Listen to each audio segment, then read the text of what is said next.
안녕하세요. 저번 화에서 제가 사학 8개송경의 후반부를 불러드리면서 탐진치라는 세 가지 중에 진, 화내지 마라, 성내지 마라, 또는 예수님의 말로 치면 심판하지 말라. 왜? 내 견해가 잘못될 수 있기 때문에 내 눈 속 대들보를 빼기 전에 다른 사람을 판단하고 다른 사람과 논쟁하고 싸우지 마라. 내가 100% 옳다고 주장하지 마라. 그 주장으로 벌어지는 일은 내 잘못이다. 그것이 이제 부처님의 내 모든 견해에 대한 집착을 벗어나라. 견해를 인간은 가질 수밖에 없어요. 그렇죠? 근데 견해에 대한 집착을 하는 건 뭡니까? 내 생각에 무조건 옳아. 이게 나야. 이게 내 생각이야. 이게 내 가치관이야. 난 이렇게 살겠어. 근데 그게 잘못될 수 있다는 말이에요. 판단과 논리, 이해 등에 있어서 우리가 진리를 알고 있다. 이것은 맞다고 생각하고 있는 것이 잘못될 수 있다는 사실을 알게 되면 모든 견해에 대한 집착에서 벗어날 수 있습니다. 말하자면 부처님께서 모든 견해에 대한 집착에서 벗어나라. 그리고 견해에 대한 집착에서 벗어나기란 실로 쉽지 않다. 라고 두 가지 말씀을 하셨단 말이에요.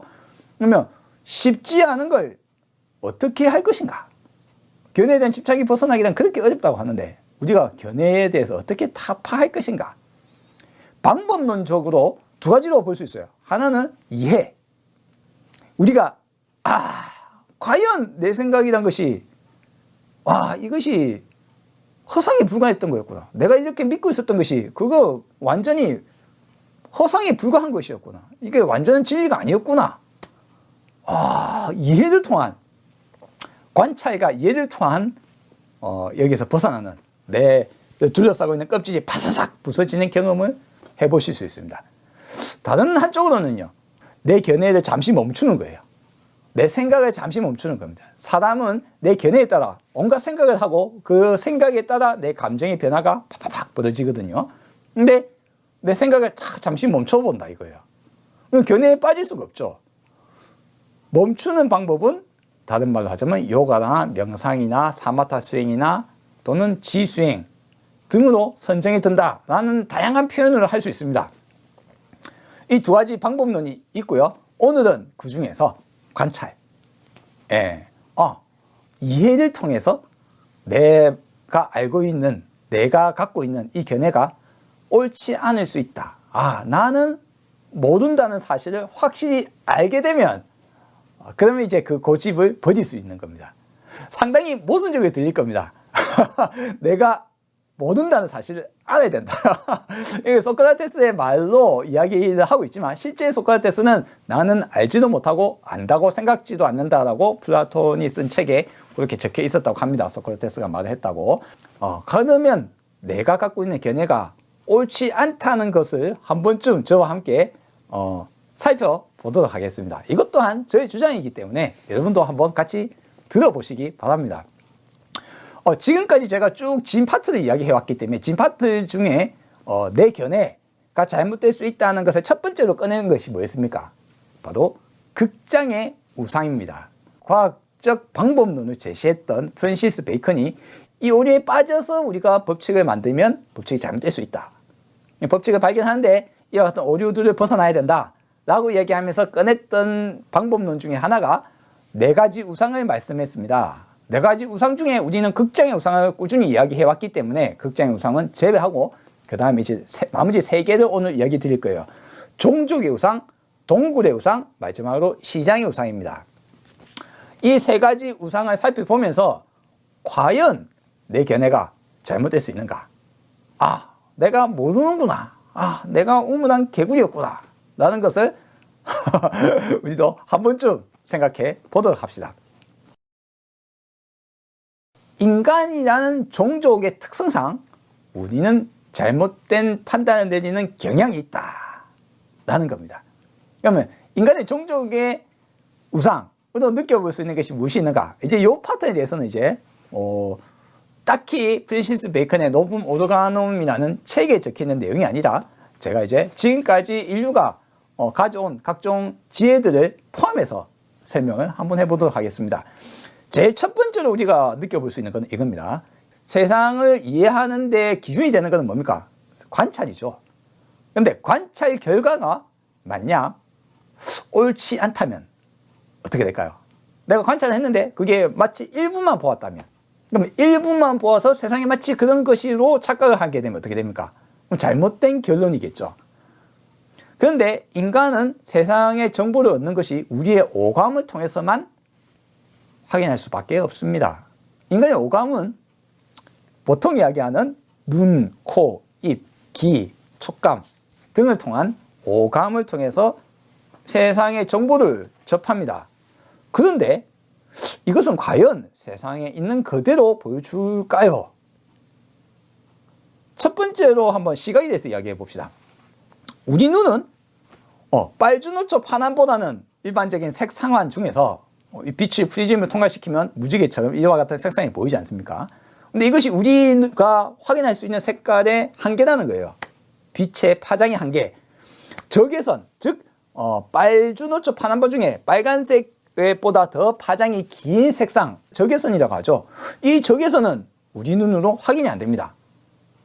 그렇죠. 그러니까 이제 적외선 리모컨을 통해서 TV를 뚝 켜고 해도 우리 눈에는 전혀 어떠한 빛도 안 나가잖아요. 근데 빛이 쏘아진 거예요. 적외선인 겁니다. 그러니까 파장이 우리가 볼 수 있는 빨주노초 파남보보다 더 긴 파장의 빛은 우리가 볼 수 없다. 반대로 자외선, 보다색보다 더 파장이 짧은 빛의 종류들은 너무 짧아서 또 우리 눈에 보이지 않는다. 그러니까 우리가 밖에 나가서 태양빛 아래에서 노출이 심하게 되면 여름에 자외선 때문에 피부가 빨리 타버리고 각종 병에 걸릴 수도 있다라고 하죠. 극히 짧은 파장 때문에 에너지도 높게 집중되어 있고 그렇기 때문에 우리에게 해로운 빛일 가능성이 있다는 겁니다. 그러면 이 적외선, 자외선만 있을까요? 예를 들어서 뭐 AM 라디오, FM 라디오, 우리가 라디오 들을 때 FM, AM 송수신을 해서 이렇게 라디오를 듣습니다. 근데 라디오판은 사실상 빛의 다른 이름입니다. 왜? 똑같이 빛의 속도를 움직이며 파장이 적외선보다 훨씬 더 긴 파장을 가진 빛의 속도를 움직이는 사실상 빛에 해당하는 AM, FM 라디오도 우리 눈에 보이지 않는 겁니다. 더 짧은 파장의 수많은 빛들도 존재합니다. 자외선보다 훨씬 강력한 에너지를 담고 있는 수많은 극초단파 빛들도 있는 거죠. 이와 같이 우리 눈에 보이지 않는 수많은 빛들이 존재한다. 그러므로 우리는 우리 눈으로 세상의 빛의 대부분을 볼 수 없다. 아주 일부만 보고 있다. 심지어는 우리 귀도 극초음파는 들을 수 없다. 그러니까 임신한 우리 여성의 뱃속에 있는 아기의 모습을 확인하기 위해서 초음파를 통해서 이렇게 볼 때 우리는 아무 소리가 안 들리는 거예요, 귀에. 그렇죠? 그런데 초음파는 소리는 나고 있는 거예요. 박쥐는 초음파를 통해서 어두운 동굴 속에, 빛도 들어오지 않는 어두운 동굴 속에서 자기가 초음파를 쏘고 그것이 동굴벽에서 튕겨서 나오는 소리를 듣고 어디에 동굴이 있고 어디에 벽이 있고 해서 피해서 확 날아간단 말입니다. 그런데 인간은 초음파를 못 듣습니다. 인간은 저주파도 못 듣습니다. 매우 낮은 파장의 소리도 들을 수 없죠. 그러니까 내 귀에 들리지 않는다고 소리가 없는 것이 아니다. 마찬가지로 내 코는 지금 이 방 안에 아무런 냄새가 나지 않는 것 같이 느껴집니다. 그런데 내 코로는 맡을 수 없을지라도 우리 강아지 한 마리를 또 어딘가 데리고 오면 이 방 안에는 온갖 냄새가 가득 차 있는 방으로 느낄 겁니다. 걔는 우리보다 훨씬 민감하기 때문에. 이와 같이 우리 귀도, 코도, 맛도, 촉감도 인간의 한계성 속에서 받아들인다. 그러므로 세상의 모든 것을 인간은 느낄 수 없다. 우리가 인식을 할 수 없는, 인지를 할 수 없다. 심지어는 어떠냐? 심지어는요, 나와 내 친구가 같은 사물을 같이 바라보고 있는데 우리는 전혀 같은 것을 보고 있는 것이 아니다. 시각적으로요. 왜? 나는 0.1, 0.3의 낮은 시력으로 겨우 흐릿하게 보고 있는데 옆에 친구는 2.0의 놀라운 시력으로 아주 세세하게 눈에 보이는 막 눈곱 하나하나조차도 다 세세하게 높은 해상도의 이미지로 뇌에 받아들인다. 같은 시력으로 보지 않는다. 세계 79억 인구가 모두가 다 시력이 다를 수밖에 없거든요. 똑같은 시력은 없습니다. 그러면 모두가 다른 시력으로 세상을 바라보고 있기 때문에 우리는 모두가 다른 해상도의 이미지로 세상을 받아들인다. 거기에 색상도 우리는 다르게 바라본다. 우리는 똑같은 색깔 보는 거 아닌가요? 사람마다 다 다르게 받아들인다. 우리가 보통 이야기하는 색약이나 생맹 등의 극단적인 색깔을 좀 파악을 못하는 그런 사람이 있을지라도 그 사람을 제외하고라도 뭐 정상인이라고 판정을 받았는데도 불구하고 내가 느끼는 색상에 대한 민감성이 옆에 다른 사람이 느끼는 색상의 민감성과 다르다. 그러므로 내 눈에는 이 커튼에 적혀있는 노란색 꽃이 노랗게 보이는데 옆에 다른 친구는 아주 노랗게 보이고 그 옆에 친구는 옅은 노란색을 보이고 저 다른 아주 극단적인 친구는 거의 흰색에 가까운 색깔로 보일 수도 있다. 그러므로 우리가 한밤중에 살인자가 막 살인하고 도망가는 살해 현장을 두 사람이 봤어요. 한 사람은 나는 위에가 흰색에 아래가 검정색의 옷을 입고 지나간 것 같았다 라고 했는데 옆에 다른 사람은 나는 위에 황색 옷에 밑에 파란색 옷을 입고 간 것 같아요 라고 할 수도 있는 겁니다. 오메, 네, 세상은 우리의 감각은 서로가 동일하지 않다. 세상을 다르게 받아들인다. 이것을 모르면 우리는 다 똑같은 세상을 똑같이 느낀다고 착각을 할 수 있는 겁니다. 너무나 다양한 경우 때문에 우리의 오감이 세상에 있는 그대로를 받아들이지 않는다. 우리는 동일한 색상을 이야기하지만 서로 다르게 느낀다. 다른 색상처럼 느낀다. 또는 똑같이 느낄 수 없다. 이와 같은 기본적인 전제 하에서 바라보면 우리가 세상의 정보를 있는 그대로 받아들일 수 없는데 그 정보를 기반으로 우리는 어떤 법칙을 찾아내고 원리를 이야기한단 말이에요. 근데 우리는 세상의 모든 걸 볼 수 없는데 우리는 일부만 봤는데 심지어 서로가 다른 걸 봤는데 그 법칙이 옳지 않을 수도 있다. 우리가 세상의 모든 걸 그대로 볼 수 없기 때문에 잘못 판단할 수 있다. 아주 제한된 조건 하에서 그럴 수도 있지만 그것이 완벽하게 옳은 건 아닐 수 있다. 첫 번째가 바로 우리 오감의 불완전성. 두 번째 조건은 인간의 인지 편향적인 면이 있습니다. 사람은 사람의 생각이나 또는 사람의 특성에 따라서 인간이란 특성, 동물이란 특성에 따라서 뭔가 편향되게 정보를 취합하는 경우가 많습니다.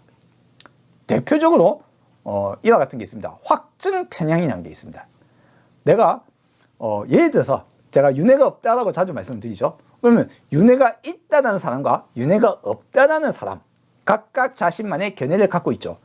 이 두 사람이 같은 책, 예를 들어서 뭐 금강경을 보거나 혹은 제가 보고 있는 팔개송경을 보거나 뭐 반야신경을 보거나 무슨 경을 본다 손 치더라도 윤회가 있다는 사람은 금강경을 보면서 어떤 것이 눈에 더 잘 보일까요?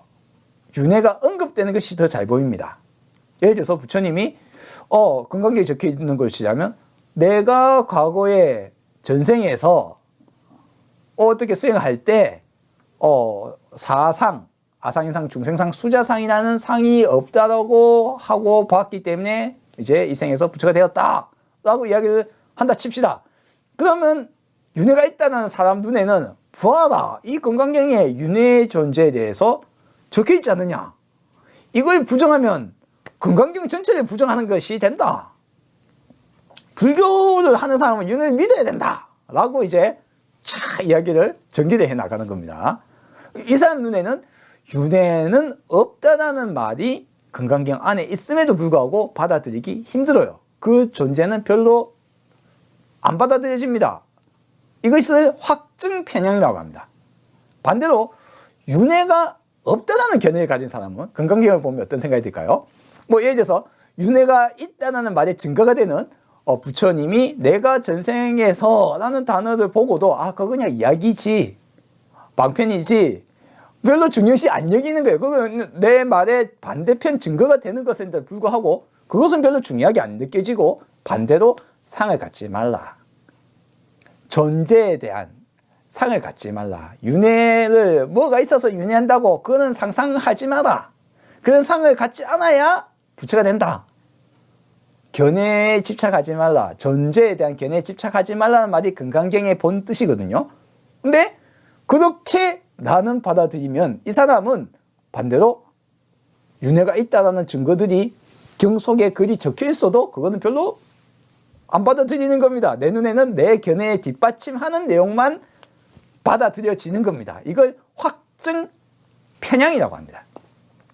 인간은 과학자, 종교, 교수 시작해서 어떤 사람들도 자기한테 유리한 내 가설, 내 견해에 유리한 것은 쉽게 보이고 잘 눈에 띄고, 어떤 책을 보거나 어떤 영상을 보거나 어떤 사건을 보더라도 내 견해에 딱 맞는 것을 봐, 그렇잖아. 그것은 확 기억이 잘 되고 잘 눈에 띄고 바로 이해가 되지만, 반대로 내 가설 또는 내 견해 또는 내 주장, 내 지식에 반대되는 것들은 눈에 보이면 그거는 뭐 그냥 예외야. 별로 중요치 않아. 그거는 뭐 별로 눈에 띄지도 않고, 심지어는 더 가면요, 확증 편향을 건너서 더 한 편 더 가면 어떻게 됩니까? 지각을, 심지어는 편향해서 지각을 하는 거예요. 눈에 멀쩡하게 딱 사물이 보이는데 그 중에 내 의견에 반대되는 것은 눈에 잘 보이지도 않는 거예요. 그처럼 인간은 확증 편향에 사로잡히기 쉬운 동물이다. 이와 같은 확증 편향 속에 살고 있다 보면 세상은 언제나 내 견해에 맞는 것들만 자주 보이고, 내 견해에 맞지 않는 것에 대해서는 무시하는 성향이 생긴다, 사람은. 그래서 이걸 멀리 해야 된다. 그렇죠? 확증 편향을 억수 조심해야 되겠죠, 인간이. 인간은 또 다양한 오류를 범합니다.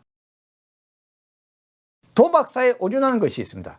내가 주사위를 쭉 걸렸습니다. 6면체 주사위에 걸려서 1이 나왔어요. 다음에 또 걸렸어요. 또 1이 나왔습니다. 세 번째 굴렸는데 또 1이 나왔어요. 네 번째 굴릴 때 1이 나올 확률이 높습니까? 낮습니까? 처음 굴릴 때 주사 1이 나올 확률은 분명히 6면체 주사위 중에 한 면이기 때문에 6분의 1의 확률로 1이 나올 거 아닙니까? 6분의 1로 주사위 1이 나왔어요. 근데 그게 세 번 연속되고 네 번째, 이제 지금 내가 주사위를 굴리려고 할 때 요번에 1이 나올 것인가 말 것인가를 판단할 때 확률을 확인해야 될 거 아닙니까? 확률이 몇 분의 몇입니까? 보통 사람은, 많은 사람들은 이것이 1이 나올 확률이 굉장히 적다라고 착각을 합니다. 왜? 앞에 1이 계속 나왔기 때문에. 설마 이번에도 또 1이 나오겠냐? 이번에는 다른 게 나올 것이다. 그런데 요번에도 1이 나올 확률은, 요번에 지금 주사위 굴릴 때 1이 나올 확률은 6면 중에 하나, 6분의 1, 6분의 1의 확률로 1이 나오는 겁니다. 왜? 주사위는 과거를 기억하지 않습니다. 요번에 굴려서 1이 나올 확률은 6분의 1에 불과해요. 그냥 6분의 1보다 훨씬 낮은 확률이 아닌 겁니다. 근데 도박사들은 어떻습니까? 많은 경우 도박하는 사람들은 연속적으로 무슨 숫자가 나오면 다음에 그것이 나올 확률이 없다 또는 낮다 라고 착각을 하게 된다는 겁니다. 요번에도 내가 주사위를 굴릴 때 1이 나올 확률은 6분의 1에 불과하다. 이처럼 사람은 판단, 지각, 인지 여러 가지 면에서 오류를 범하는 존재이다. 제가 지금 아주 대표적인 것들만 좀 뽑아서 말씀을 드리고 있어요. 사실 요 인지 편향 부분에 심리학적인, 심리행동학적인 부분인데요. 이런 것들은 공부를 하시면 훨씬 더 많은 내용이 들어가 있습니다. 저도 다 알지를 못합니다. 최신 학설들도 아주 많고요. 그 중에 일부만 말씀을 드린 겁니다. 인간은 있는 그대로 받아들이지 못하는 경우가 많다. 우리나라 속담으로 자라보고 놀란 것은 소뚜껑 보고 놀란다 라는 말이 있잖아요. 이걸 이제 뭐 조금 유식한 단어로 표현하자면 휴리스틱이라고 표현을 합니다. 영어로. 휴리스틱이란 무엇이냐? 지레짐작한다. 지레짐작이란 뭡니까? 아주 작은 정보를 가지고 그렇게 착각을 한다. 그러니까 착각이란 단어가 아니고 여기에서는 이제 판단을 한다고 칩시다. 그러니까 적은 정보를 가지고 이럴 것이다라고 이제 판단을 내리는 겁니다. 그것이 인간의 특성 중에 하나다. 이거는 인간만의 특성이 아니라 이제 동물 전반에 걸쳐서 많은 것이 여기에 좀 들어가 있습니다. 대표적으로 우리가 유튜브 영상을 보면 만든 영상 중에 이런 게 있습니다. 고양이가 있어요. 고양이 옆에 큰 호랑이 인형을 딱 갖다 놓는 겁니다. 주문이 큰 선명한 호랑이 인형을 갖다 놨어요. 근데 몰래 갖다 놓은 거예요. 고양이가 싹 걸어가다가 옆에 쑥 돌렸는데 호랑이 같이 보이는 게 있는 거예요. 깜짝 놀래 하고 펄쩍 뛰어가지고 벌쩍 놀라는 장면이 영상에서 나오곤 합니다. 이게 뭡니까? 호랑이 인형을 호랑이로 착각을 한 거죠. 호랑이 인형을 호랑이로, 혹은 호랑이가 아니라 뭔가 크고 무서워 보이는 동물이 있는 것으로 판단을 한 거죠. 아주 짧은 순간에 얼핏 봤는데 깜짝 놀랐어요. 이거는 우리가 소뚜껑을 보고 자된 것처럼 깜짝 놀라는 것과 동일한 장면입니다. 그렇죠? 이것이 이제 휴리스틱의 일부예요. 뭐냐면 아주 작은 정보를 가지고 빨리 판단을 내려야 될 필요성이 있다는 겁니다. 만약 인간이나 동물에게 이와 같은 성향이 없으면 어떻게 됩니까? 만약 이와 같은 성향이 없으면 지나가다가 뱀한테 한번 물렸어요. 요번에 독뱀이 아니어서 살았어요. 혹은 독뱀이더라도 어떻게든 처치해가 살아남았어요. 다음에 뱀같이 보이는 거 보시면 깜짝 놀라서 빨리 피해야 된단 말이에요. 근데 그거를 아주 천천히 이게 뱀인가? 어떻지 뭐 진짜 맞나? 뭐 여러 가지 정보를 포함해서 확실하게 뱀인 줄 알고 피해야 된다면 너무 느릴 거 아닙니까? 그러니 아주 적은 정보를 보고도 뱀일 수 있다. 그것이 몸으로 파바박 진이 되는 거예요. 머릿속에 판단이 파박 되고 어이구야 깜짝하고 자, 이것이 인간의 휴리스틱의 한 부분입니다. 지레 짐작한다. 근데 이와 같이 적은 정보로 빠르게 판단을 내리고 이걸 이제 보통 좋은 표현을 하자면 이제 직관적이다 라고 표현도 합니다. 모든 사물을 확실하게 다 인지를 하고 많은 정보를 기준으로 논리적으로 결정 내리지 않고 머릿속에서 아주 짧은 순간 파바박 탁 봤는데 이거 이 모조품 같은데 뭔가 몇 가지 눈에 탁 걸렸어요. 이건 모조품일 수 있어 라고 직관을 통해서 확인하는 사람은 어떻습니까? 그동안 많은 그림을 보면서 훈련을 했기 때문에 뭔가 이질적인 것이 눈에 보이면서 이것은 진품이 아닐 수 있겠다라고 직관적으로 판단을 내릴 수 있는 겁니다. 이것은 장점이기도 하고 또한 인간의 다른 한편의 단점입니다. 왜냐하면 인간의 휴리스틱은 확실한 것을 이해하는 것이 아니라 지레 짐작을 한 것이니까요. 똑같은 경우 자다 보고 놀란 것은 소뚜껑 보고 놀라는 것이 인간이며 큰 호랑이 인형을 보고 호랑이나 혹은 나에게 위협을 끼칠 무엇인가로 보이는 것이 동물적인 판단인 겁니다. 그런데 이것이 이와 같이 어떤 특정 급한 상황뿐만 아니라 일상적인 우리의 내가 이럴 것이다 판단을 하는 것에도 이게 들어가 있다는 겁니다. 휴리스틱의 대표적인 것이 어떤 게 있을까요? 나 가만히 있는데 해는 동쪽에서 떠서 서쪽에 졌어요. 해가 뜨고 지네. 근데 사람이 지구가 회전을 막 해서 태양이 뜨고 지고 지구가 돌아서 공전해서 태양 주변에 돈다 라고 하면 휴리스틱적으로 그럴 리가 있나? 뭐 지구가 움직이면 내가 떨어져 나갈 거 아니야, 지구 밖으로. 혹은 지구가 뭐 움직여, 나 움직이는 거 전혀 못 느끼겠는데. 논리적으로 깊이 생각하고 원래 무엇인가를 깊이 생각해서 내는 결정이 아니라 아주 빠르게 머릿속에 팍팍팍 그럴 리가 없어. 휴리스틱적으로 판단한 것이 진실이 아닐 수 있다. 지레짐작을 한 것이니까요. 사실 이 휴리스틱은 장점이 매우 크기 때문에 지금 현재 우리 인류가 새롭게 개발한 도구인 이제 인공지능의 이와 같은 휴리스틱 그러니까 생물학적인 휴리스틱이 많이 도입이 되어 있습니다. 신경학적인 우리 뉴런과 뉴런세포 이와 같은 것들이 우리 뇌 속에서 작동하는 방식 중에 하나인 사물을 인식하고 판단을 내리고 하는 방법 중에 하나인 휴리스틱을 컴퓨터에다가 도입을 한 것이 현재의 딥러닝 방식의 인공지능이거든요. 논리적으로 완전히 사실 모든 걸 알아서 결정하는 것이 아니라 우리가 눈으로 보고 저게 고양이지 라고 하는 것은 우리의 휴리스틱이거든요. 그와 같은 것을 컴퓨터에다 대고 적용을 해서 컴퓨터가 다양한 고양이 모습을 확인시키고 이것이 고양이다 라고 인식을 시키도록 세팅을 해주는 것이 인공지능입니다. 그러므로 인해서 인공지능은 이제 휴리스틱적으로 판단을 내리는 거예요. 입술 모양을 보고 이 사람이 무슨 말을 한다. 인공지능이 판단하고 차에 카메라에 달려있는데 앞에 사람이다. 멈춰라 하고 자율주행 자동차에 명령을 내리기도 하고 판단하고 인식하는 것을 인간의 휴리스틱을 통해서 컴퓨터가 할 수 있도록 제공하는 것이 현재의 인공지능 시스템입니다. 이처럼 휴리스틱의 장점도 있지만 휴리스틱이 100%는 될 수 없다.